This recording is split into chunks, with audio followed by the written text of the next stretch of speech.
Whew. Welcome to week 288. I so just so it's not about me, but my day started at O dark 30 based on an email that I had received from myself to myself, and it was a DocuSign. I'm like, wait a minute, this ain't right. And it had my legitimate Trust BGW email address.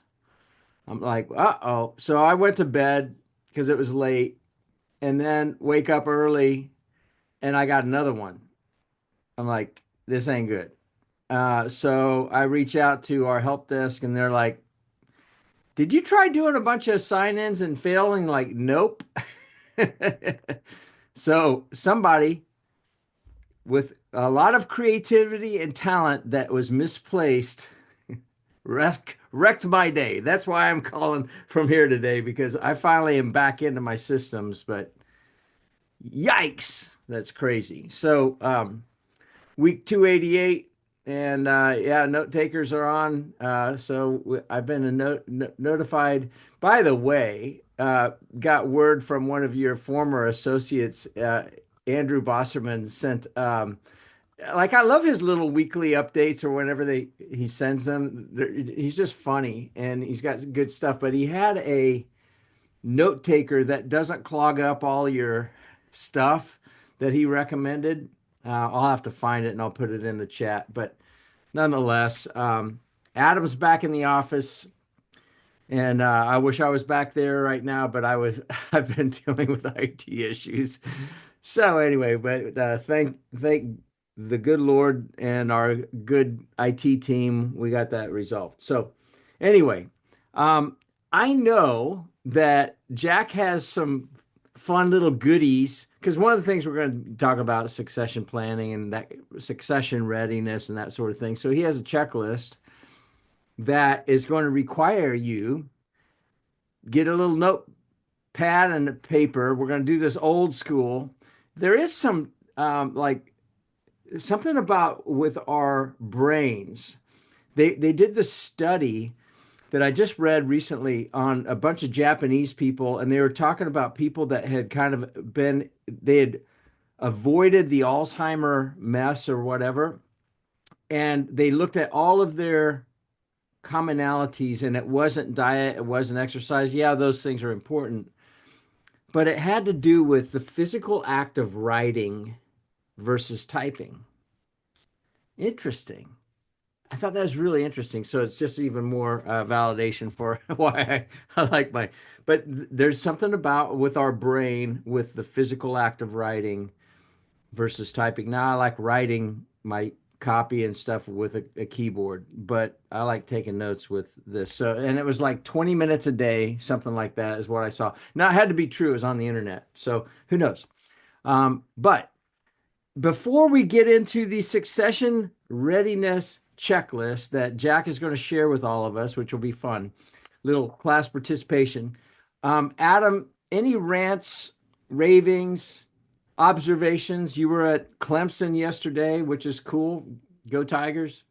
Um, Anything that you want to throw into the mix before we get into that little class participation exercise?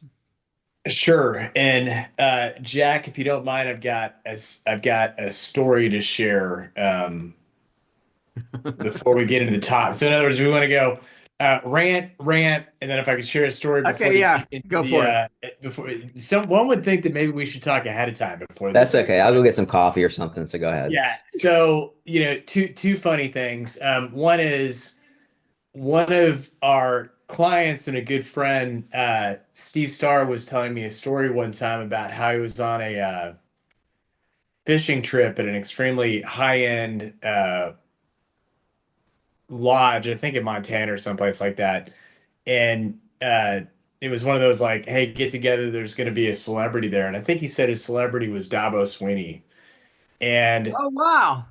but the funny part of the story is that Dabo asked him if he wanted to play chess. and you're sort of thinking, oh my God, football coach, obviously fabulous. Steve said cleaned his clock. Like every other guy there tried to play him. I totally smoked him. And I'm not even that good at it. So I was like, you go, Steve. And That's his claim to fame. yeah, Steve's not really like a bragging, arrogant guy. So for him to tell the story, it was Yeah. actually more like, yeah, it was actually really funny that like everybody had this guy up on a pedestal of like master strategic thinker and couldn't play chess for shit. But uh, the rant, I think it's more of a rant on myself. I was just reflecting on right when I'd started the rant with, I think we probably, even though we may not like the conditions that we're currently in, at least we have some stability right now. And then, we have no stability at all. So um, I'm just going to stop predicting, at this point, other than it does seem to be the case that things are slowing down. Like it's still growing, but at a slower rate. So I just think we need to, we just need to recognize that, in terms of like execute our plans. And if our plans, we're planning to yield good growth or better growth than we were planning, that's fabulous.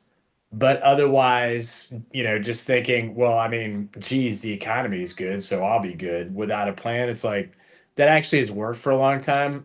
But I don't, not so sure coming up here in this next year or so. Yeah.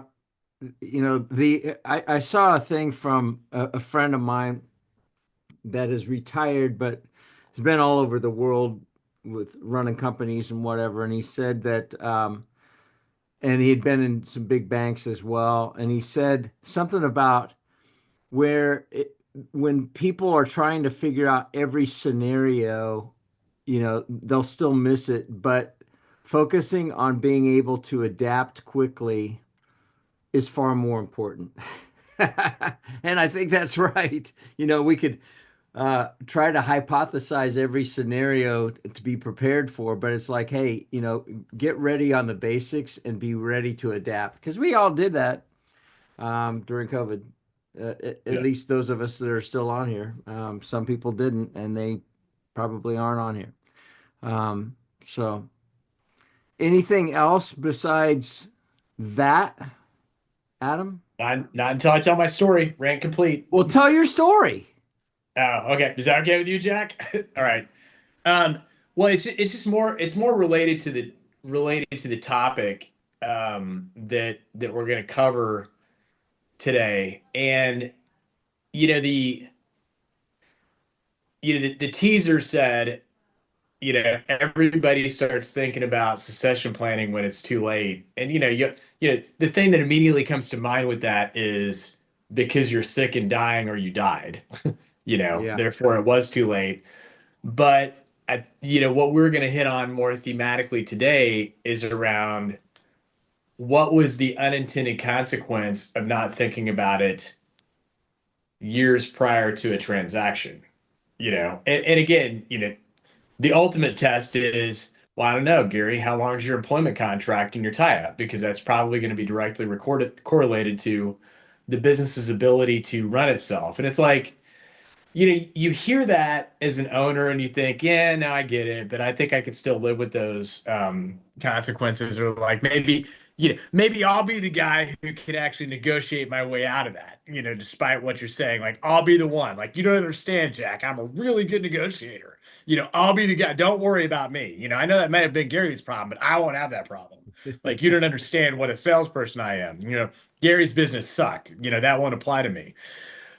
You know, I think from my own perspective, this is a very difficult subject because I did found the company way back when, and the multiple emotions that take place are, first off, it's my baby. you know and on some days I've actually liked it more than my children, Just kidding, kids. I love all you guys.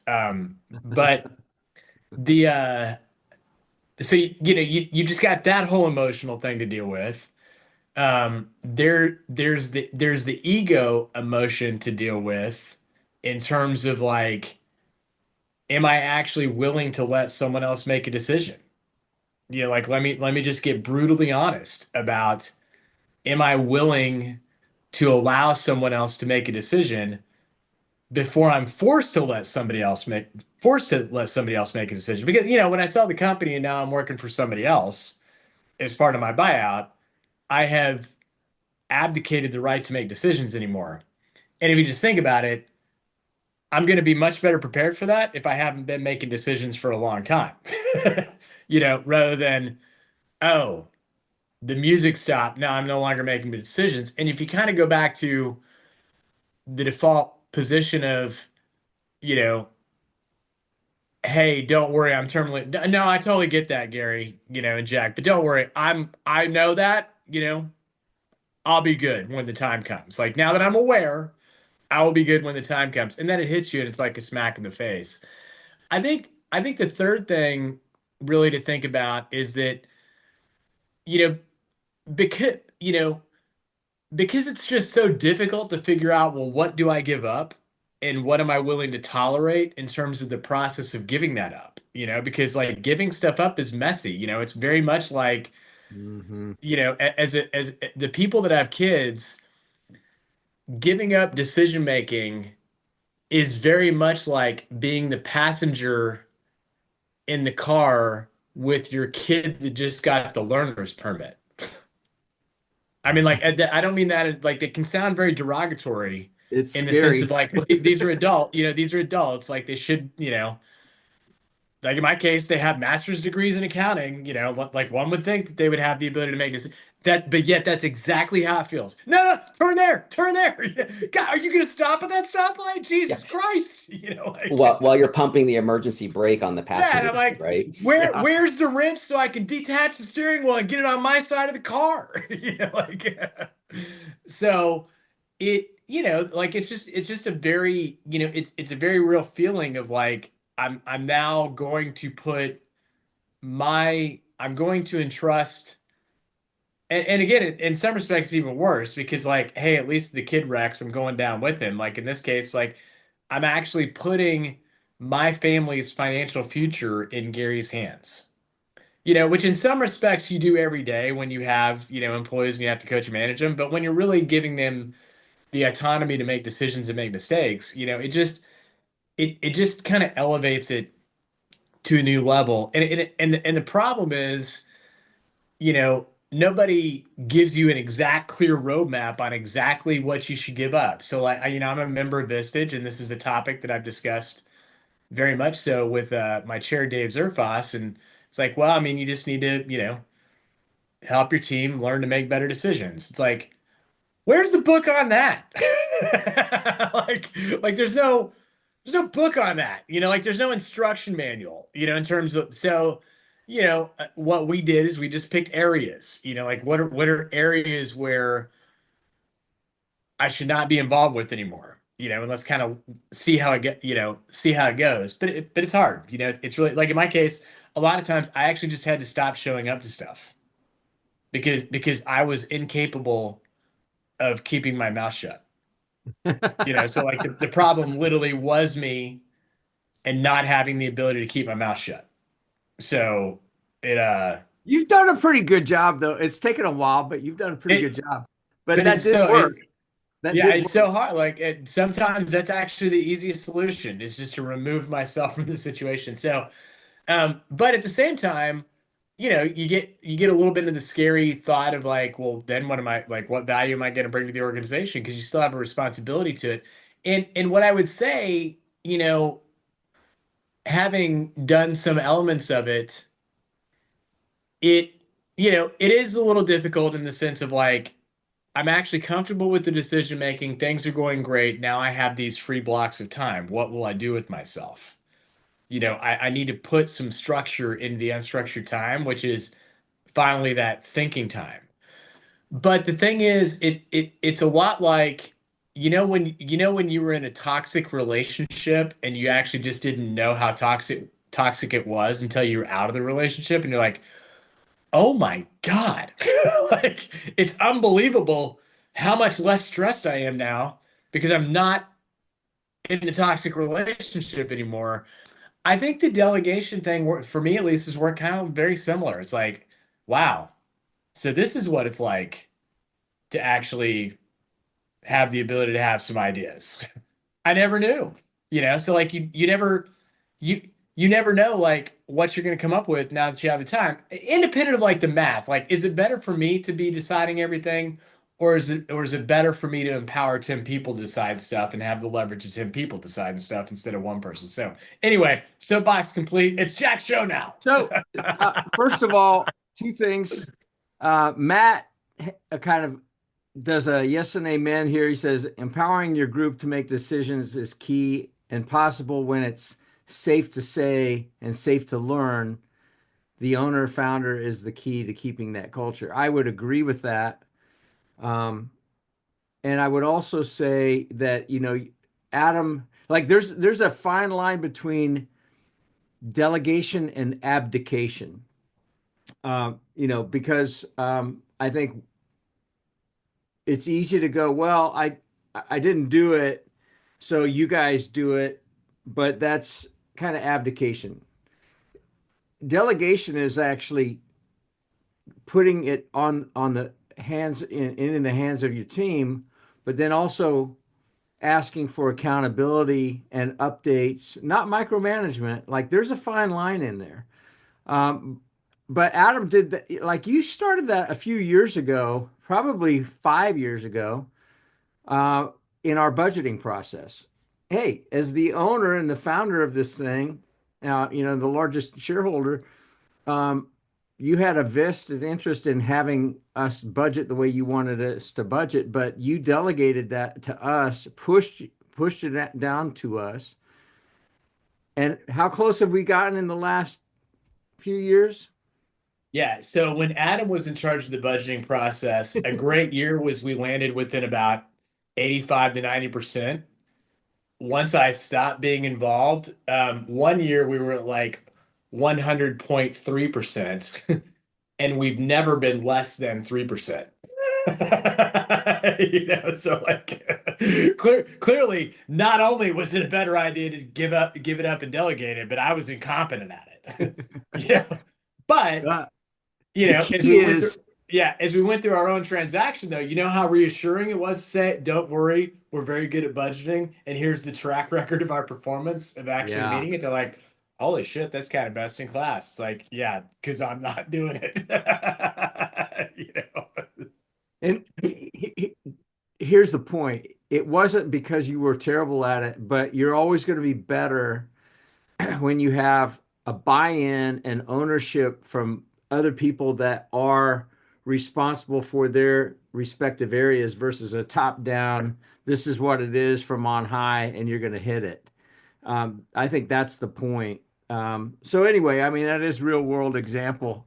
Yeah. And yeah, to have a 3% above or below the target is pretty good. And Lord willing, we'll get it even tighter this year. Well, who knows? You never know. But again, it still comes down to adjusting. So, Jack, you have been patiently waiting. Share with us the succession readiness and everybody that's on this thing. Make sure you got a pad of paper and a pen or a pencil or a remarkable handy so that you can do this assessment and walk us through it if you would, Jack. Sure. So the background of this was in kind of putting together my thoughts and notes for today based on the pitch or the LinkedIn that was sent out with the topics. And then I said I then put it into Chat GBT and I said, interesting. How about putting together a checklist? And then I said, okay, let's do it with a scoring mechanism.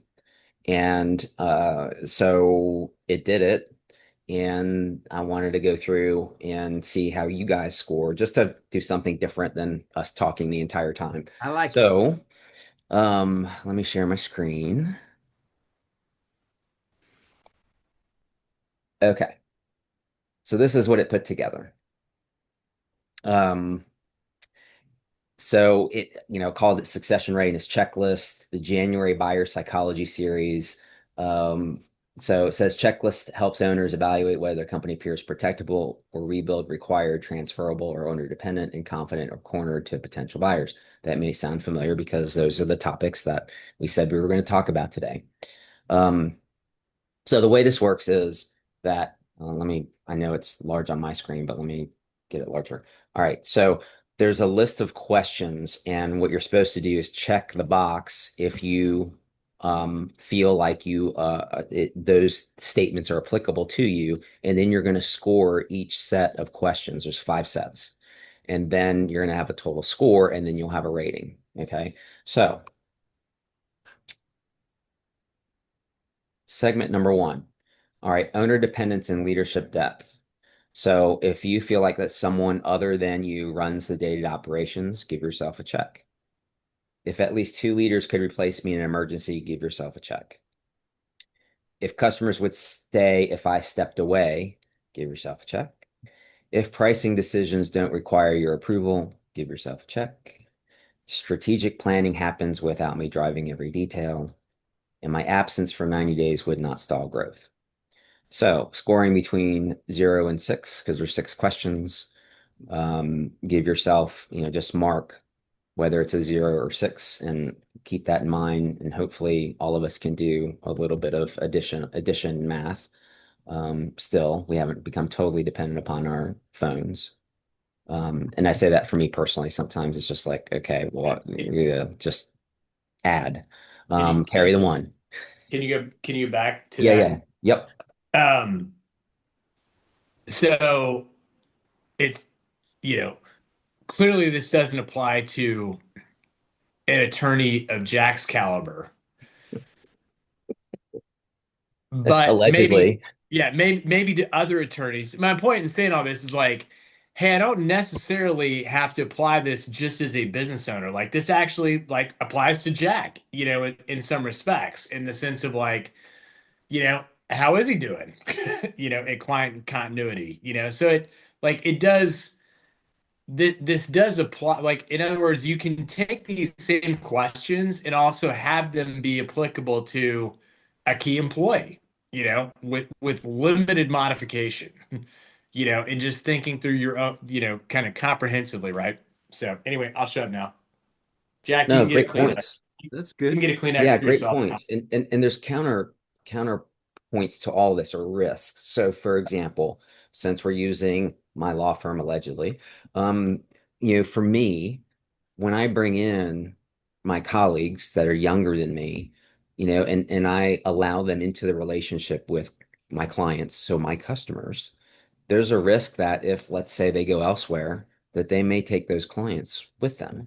Now, Yeah. thankfully, that has not happened um, many times at all over the course of my career, so I'm very blessed with that. But I also look at it that, I build those relationships for to be long lasting and build them with me. But the danger with that is, okay, for the firm, is that building it with me, what if I go elsewhere, right? Same thing on the other end of the spectrum for me personally and professionally, which is, are we doing a good job with the people that are a little bit older than me, the Warren Keens, the Phil Chubbs, and others who we've had on this program? Are we doing a good job of transitioning those clients at the same time so we don't lose them? So give yourself a score and we'll go on to the next ones. And we'll All talk more right. about this stuff, right? This is just kind of a preemptively to get you guys to Awareness building, things. Yes. as All long as right. we're being honest. Set number 2, systems reporting and institutionalization. Timely closing of financials, and they're saying within 15 days. KPIs are tracked consistently. And again, if you're not calling them key performance indicators, if you're calling them goals, whatever they are, but things that are objectively stated in that you are keeping track of. The sales process is documented. So if you were to take a newbie off the street who is well versed in sales, but you wanted them to do it your way, are you able to teach them and give them a blueprint pretty quickly to get them rolling? Customer contracts are standardized, so you don't have varying terms amongst various customers. And then, um, and even worse, one finding out that another one has better terms than they do. Vendor relationships are institutional, so you have that it's not a one-to-one conversation, or that you have the attention of others within, and there's communication and collaboration. Key processes are written and repeatable. So check off as many of those as you can and do the addition to see. And you kind of see where we're going, in the 0 to 2, it being fragile, transitional, and then transferable. All You right. know So what's quick comment. yeah, Um, if I'm honest, I would say, hey, we've got all of those. And like we score pretty well because we've worked on a lot of this stuff. However, just because we have the processes written and repeatable, and just because we have standardized contracts, doesn't necessarily mean that I have 100% adherence among my ranks. You know, we're trying, but like yeah, absolutely. consistency there is like, that's a bit like, let's just get real. Yeah. Well, the example of sales process is documented. You could have very wonderful documents, but if the instructor who is sharing those, um, I wanted to use a different word, is not so good at their job of teaching those things, or if it's not shared with. I mean, there was a period of time where when we were onboarding young associates, that there was, we just assumed that they knew how to properly bill, how to properly fill out a Ah, timesheet, right? Saying clients do not like to see email to one of my colleagues, email to Jack. Um, they don't want to know, they don't want to pay for intra-office communications. Okay, fine. So right. how do we get around those kind of things? So yes, absolutely. All right. Everybody's good with that. Next. Next. Protect versus rebuild.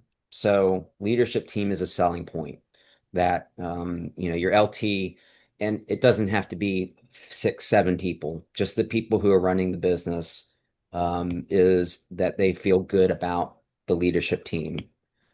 Culture isn't dependent upon me. So what that really means is you have a culture that is not just, hey, whatever you want it to be as an owner. Growth engine is predictable. So you have those KPIs, and then you're seeing where you're going to go moving forward. So forward thought process, margins are stable, compliance and HR are formalized. So you're following the rules, not just legal rules, but also rules that you've established for your business internally.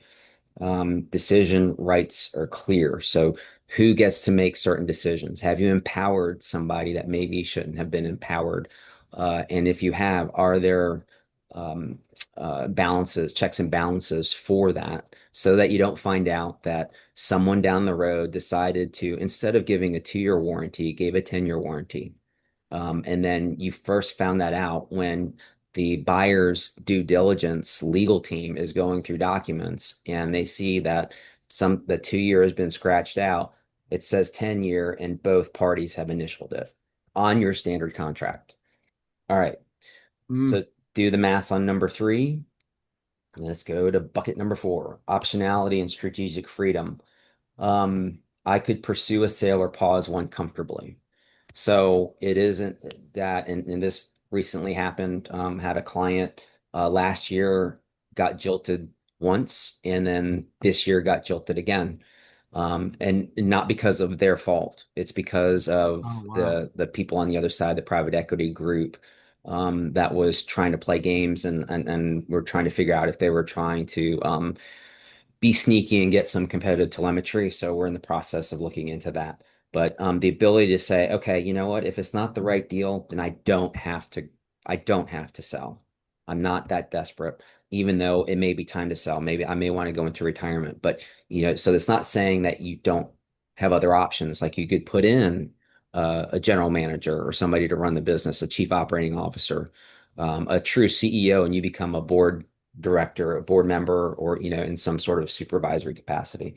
You've explored multiple exit paths, so it's not that you have to sell to a third party. Maybe it's family, maybe it's to key employees, but at least and so this isn't saying that you have those available, it's that you've actually explored them to see if those are options.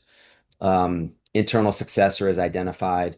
Okay, if one is available. So again, this is more of, okay, I've looked to see if there's someone viable. Minority investment is viable. ESOP or family transition is realistic. I'm not financially forced to transact. So it's kind of saying some of the same things are overlapping, but basically what this is that you've identified potential options.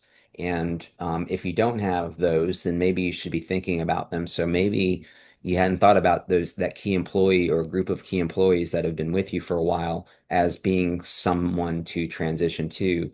It may be the case that one of them by themselves probably wouldn't be able to do it, but as a team, it would be a fantastic succession plan for so many reasons.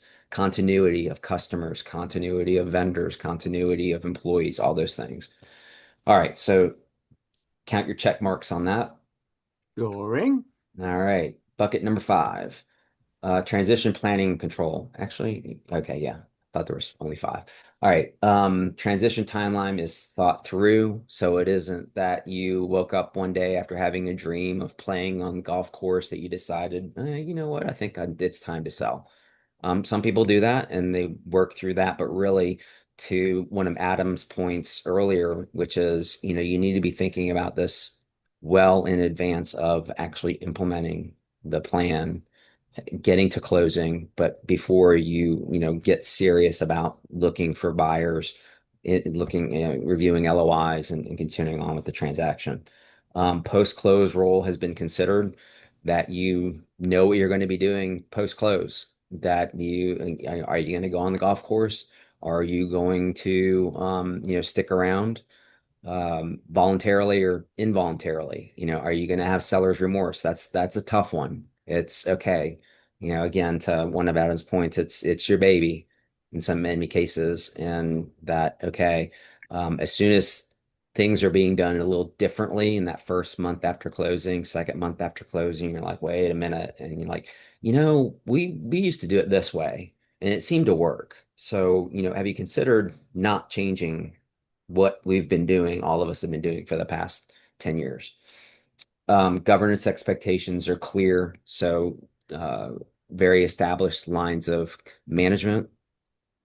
I know what control I'd retain or release. So, again, kind of another aspect of how much control you're going to retain, if any at all, and how much you're going to release.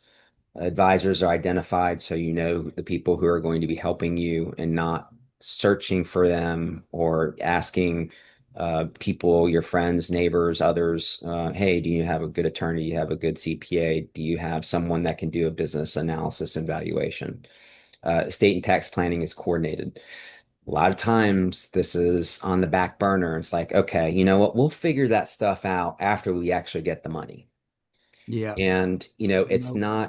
that it's not that it's not too late to deal with it after the fact. It's just that it's not may not be in your best interest from a tax perspective on how it's structured, and you may be paying the federal and state governments more money now, or your children may be paying more money later. So you really have to have that coordination on the front end, or towards the front end, and not wait till after closing to go talk to, come talk to us who, we do wealth planning, but then talk to your financial advisor and bring that team together at that time. It's, quite candidly and directly, a lot too late, not just a little too late at that point. Okay. So everybody's done their math. Yep. All right. So I have not done the total sum math, but I believe if you were to take the ranges and add them together, this is what you would get. So, That would be um, correct. all right. So what ChatGPT is suggesting after going through this is that if you scored a 10 or below, that you've got some things you need to fix, that you're very dependent upon the owner, yourself or others, and that the buyers will look at it as being high risk. In the middle, 11 through 20, transitional, improvable, moderate leverage. What that translates to is a different purchase price than what you have in the third category, 21 through 30, which is transferable, scalable, and premium positioned. Or at least get what the market would say you might should get versus there being discounts and nickel and diming on the purchase price and or the other ways for buyers to protect themselves, which is through larger holdbacks, through earnouts and other ways to divert money away from a cash transaction, mostly cash transaction or all cash transaction, to leverage off the risk because you're not in that 21 to 30 category. Now, again, not all these things are going to apply. So, it may be that, okay, instead of if you were to, let's say, all right, for your personal um, quiz, that maybe, four of those boxes apply. So you redo the scoring to what is appropriate for you. So what I've done is I've saved this. I asked it to put some space here, so that's why it's on separate pages, other than for the dramatic effect of scrolling to the next question without you cheating and actually listening to what I have to say versus thinking about the next one, which it would be natural. Blank space here. I will put it in the chat when I'm not talking. And yeah, I'm curious if anyone is willing to share their total number with total anonymity. We will not call you out, but Yes. just, sharing people's range of where they're at after going through this exercise, just to see kind of, some sampling of the group. So, Yeah, I was going to ask the same thing, Jack. And here's the interesting thing. Adam, how well did it work when you would go to the doc and you would make up an answer that you thought that the doc wanted to hear, but you knew wasn't really right, but you were trying to, convince yourself that, oh yeah, I mean, before you quit drinking. Oh yeah, no, that's a classic example of like, hey Adam, how much do you drink? Well, I'll not the standard answer is two drinks every now and then. But this, if I just say a handful of drinks a day, then, and I preface it with, but that's the real truth. Every doctor triples whatever you say anyway. No matter who you are. So I think where Gary is getting at is like, you know, if you're the person that can be rigorous, in other words, for like I'm saying, like without even having to think or dive into the details, you know, we maybe would have been in the 11 to 20 category, when we did a transaction and we were working on it. So, I think the only person that you're lying to is yourself, So it's like, hey, if you're in a 20, that's great. I'm going to divide that by three, and that's probably the truth. You know, my I can't I, I can't I gotta see if I actually gotta see if he's on because I gotta share one funny okay, he's not, so then I can talk bad about him. Um, Just don't you know, reveal the name. yeah, one loyal person who's normally on, I remember very vividly when I first met him, it was actually on this specific topic, and it's kind of the usual start, most business owners don't think about this, blah blah blah blah blah. And and I was like, and he raised his hand and he's like, well, I've already thought through it.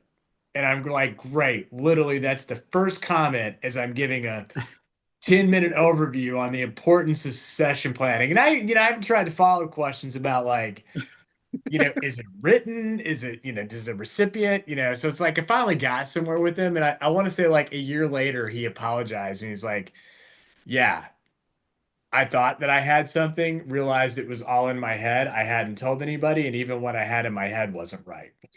I remember the session when we did it. Yeah. Yeah. It was right about the time. It's right about the time that Gary first started. So Yeah, yeah.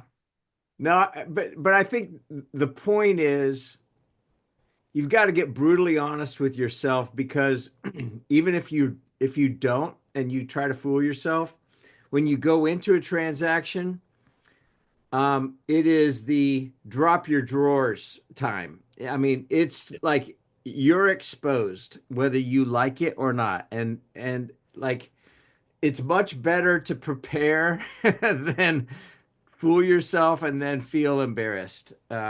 So yeah. Jack, do you mind bringing up the Yep. document again? Yeah, yeah. All right, cool. all right, I'm And gonna it's in the chat if you can share it as well. yeah, I will. Y'all. Okay. Which bucket do you want to go to? We're gonna walk through all five of them again. Okay. Fabulous. All right, so um, Uh, so if I just think through this, right, in terms of like, oh geez, what are the economics, sort of associated with this, like, because I mean, you can see this and say, oh my gosh, I'm gonna have to hire people, right? But like, if I just start with number one, someone other than me runs day-to-day operations. Well, most CEOs are also the best salespeople, So like, if I'm in the middle of the delivery, what am I not doing? I'm not selling. So if you just think about leverage point number one, if I can hire a COO, that is competent enough that they can keep the trains running on time, maybe they'll even bring some good ideas to the table that I wasn't really thinking about because most CEOs are also not detail-oriented people. So it'd be better off if they weren't in operations. It's like, okay, if I just got half my time back, what could that translate into in terms of sales? If you hit the customers would stay if I stepped away, you know, how much how much would that, like, if I just thought about that one for a minute, um, if I'm the one that the customers depend upon, right?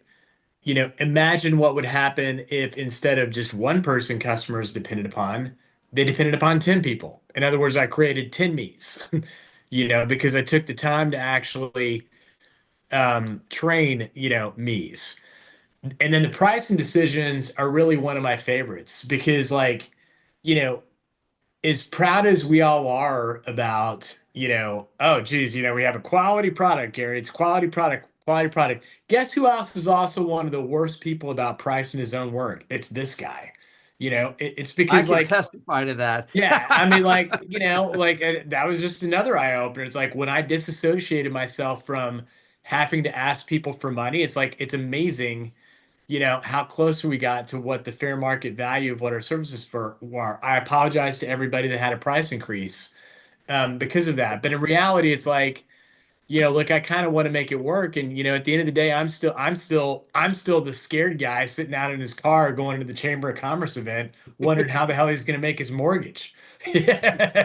So like, not winning one customer causes me pain because I can already run through the economics of like, well, how many mortgage payments is that? And how many employee payrolls is that? So even though I've read the books on, you know, pricing customers, and if you're my client, I can advise you very competently about how important this topic, really is. It's just, when you got to go implement it, it's a different story. So that's sort of the cost trade-off in number one. You mind switching to number two, Jack? Yeah, and can I add a comment to Yeah. that with respect to pricing that also encompasses leakage and seepage, meaning that, okay, you set a price, you provide the goods and services, or let's say you provide the services, you send out a bill. Well, no, you review the pre-bill. We call them pro formas. You make decisions on what the bill is going to look like out the door. Is it going to be 100% of what's showing on the paper or not? Then they get the bill. Sometimes they don't like necessarily what's on the bill, even if there's a discount. So then you have Yeah. the possibility of reducing the bill and getting money. That's your realization rate. And so, you know, talking about who is empowered to make these decisions, uh, and it's a trade-off between, okay, should it be you so that way you protect the revenue, or should it be others so that way you're not making every decision about everything all the time? So, you know, when we talk about pricing, to me, that includes the what happens between what price you charge and what revenue you receive based upon those services that you priced at a certain number, whether or not it's the realization is close to 100% or not. Yeah. All right. Number All two. right. Yeah. So systems reporting and institutionalization, and another one, it's great stuff. Number one is, if you kind of go with the monthly financials close within 15 days, there's all sorts of really important reasons to do that, but especially when it comes to, when you're looking to sell your company, if you can't do this, this is almost like table stakes. Like if you can't do this, it's like you're welcome, you just gave up $1 million, by not having the ability to do this.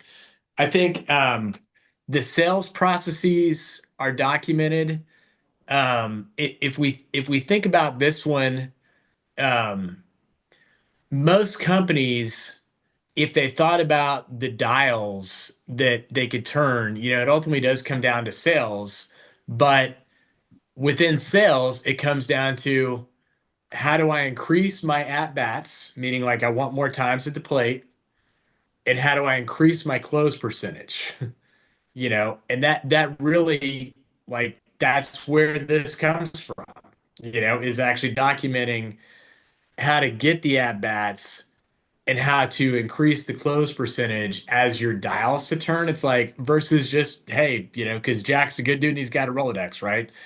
And then processes. The I think this is another one where like you want to watch, like everybody, a lot of business owners have read or at least heard about, the E-Myth, hey, run your business like a franchise, document system, document, oh, yeah, yeah, yeah, yeah, yeah, yeah, yeah, yeah. No, I totally get that. And then totally forget that, again, we're not detail-oriented people, So um, I I think we just discount how important this actually is. And honestly, from my own perspective, it's actually less so from the standpoint of, um, of course it helps from a buying standpoint, but in terms of like a stress reliever for myself, one of my favorite stories again from BGW world, and I'll stop at two. But you know, we had great documented processes. I thought, Yeah. like down, you know, precision level down to the screenshot that you need to enter data into the software was how deep, like that's how detailed our processes are. Well, for an extremely limited subset of what we do, which was called producing of the tax return. So like that was documented to the nth degree, rightfully so, in the sense of like, that is one of our primary, things that we do around here over and over again that we've got a lot of people doing. But at the same time, what wasn't documented was like, well, how often should I check in with Jack, my client? And what do I do when I do that? And my thinking was, well, you've all watched what I do, just do what I do. But not everybody's wired the same as me. Like a lot of people actually like a lot of things that I think, well, that would be micromanaging. To other people, that's called direction. That they're looking for, because they're not you. So we had to take a step back and spend a lot of time thinking through like, okay, well, what are the other areas that need some emphasis that we just thought, the experience or on the job training or watching somebody watching somebody is enough. I think the other thing that I always get a giggle about when it comes to this one around key processes are documented in terms of like what kind of lift you can get, what kind of lift you can get from it. We could always be better at BGW in terms of the client onboarding process. But today, we onboard a new customer. We've actually had a few people that have said, wow, that was a really great experience. Thank you for that. But we spent a lot of time documenting it. But what's funny about that we seem to have forgotten was the training element of it. So meaning like, well, once it's documented, you can't just post it on a Teams channel and then expect that magically everybody wakes up one day and says, "Oh, wow, thank you for the thought leadership there, Gary. I'm suddenly going to change my behaviors and start doing that fabulous thing that you just spent all this time posting for me." So the story goes, we were in, one of our quarterly meetings, talking about this, we said, hey, what's working around BGW, what's not working. And the team that was responsible for like all the behind the scenes stuff happening for onboarding, this is who we're having the quarterly meeting for. And they all said what's broken is the onboarding process. And the leader of that group was like incensed. You know, I've documented it. There's a spreadsheet, a checklist. I've told you that it exists, blah, blah, blah, blah, blah, right? So I was facilitating the meeting and I pulled out, a process chart that we use at BGW where it kind of limits people down to like 10 steps. And I said, okay, the beginning is the client said yes. The end is they're totally set up. You guys break up into teams. There's about 20 people. You guys break up into teams of five. You fill in the 8 middle steps, and we'll just see how close everybody is to having the right middle steps. And it was spaghetti, at the wall. Like, no, and I've seen the document. Like, I knew the document existed. I knew that, like, I'd read the Teams chat where it said, here it is, please start following it. I mean, this woman just like got on the floor in the fetal position that led the group. She's like, I can't, like, this is unbelievable to me that you guys still believe that you need training on this. And it's that's a long way of saying, like, don't discount that, a key step in repeatable is that just because it's documented, which means that it should be repeatable, does that actually mean that it is being repeated? you know, but once you get that, oh my goodness, it is a huge, huge stress relief. So anyway, I'll shut up now. That's enough out of me. No, you just nailed the challenge, which is communication and understanding. Just because you have it doesn't mean that people know or understand. And that challenge has changed recently, meaning in the past 5 years since COVID, because of remote work. So, and I've said this before that for me, I come into the office more often than some others, but I feel an obligation to be here with the younger people so that even though they have the spreadsheets, they have the instructions, they know how to do things, I want them to be in the room. I want to be in the room with them to go through certain things because there's things that you cannot put in a spreadsheet. You can't put in instructions, which is the tone of the conversations. When is it appropriate to be a hard ass versus being empathetic and then still presenting what your position is. And example of this is I finally yesterday told opposing counsel with the permission of a client that this is it. Either they sign it because they came back with more changes and say send them back the just prior version and say either sign it or not, and that's fine. We can go our separate ways.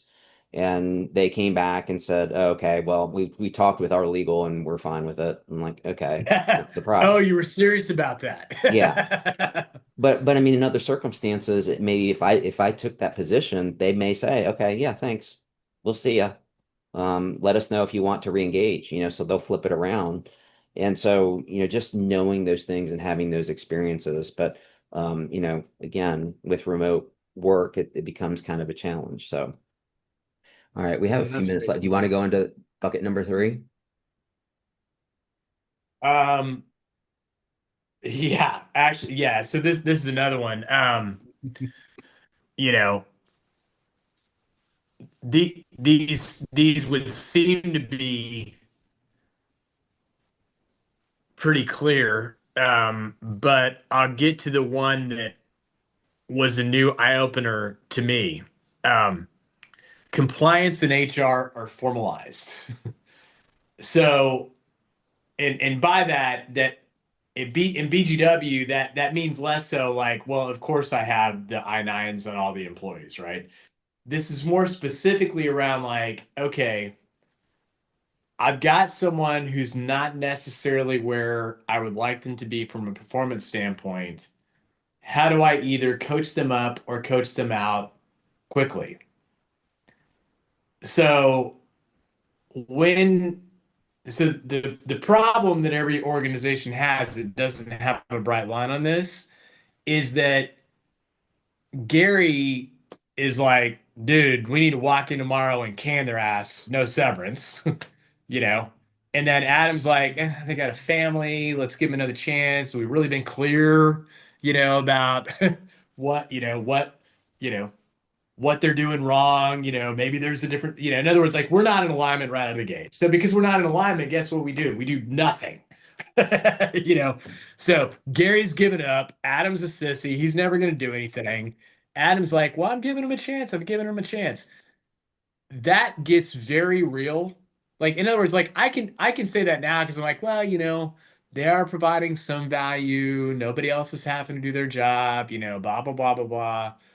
Justification, justification, justification, rationalization. And then I take that person's salary and multiply it times 10. And now I'm making $1 million decision through my rationalization and justification because I've been unwilling to document the performance process. Suddenly this has a new level of urgency. Because what's going to happen? Oh yeah, well we've got some performance things. We could let those people go. Just put them in there as ad backs, and then the buyer says, okay, well cool. Are you going to fire them before the transaction? Because otherwise they're not ad backs. So like it just it it's just a different story, when you start thinking about it from that perspective. So anyway, I made Gary sound like a hard guy. Gary actually is a nice guy. Well, you weren't too far off of the of a scenario Yeah. because yeah, but at times like I'll hit a boiling point faster than he will, and I don't want to fire people unnecessarily, but man, we have made the error to be so compassionate. It looks like we're being compassionate, but we're actually prolonging the misery for them and multiple strong performers. And that's the problem. But yeah, so everything that you've been talking about has been real world.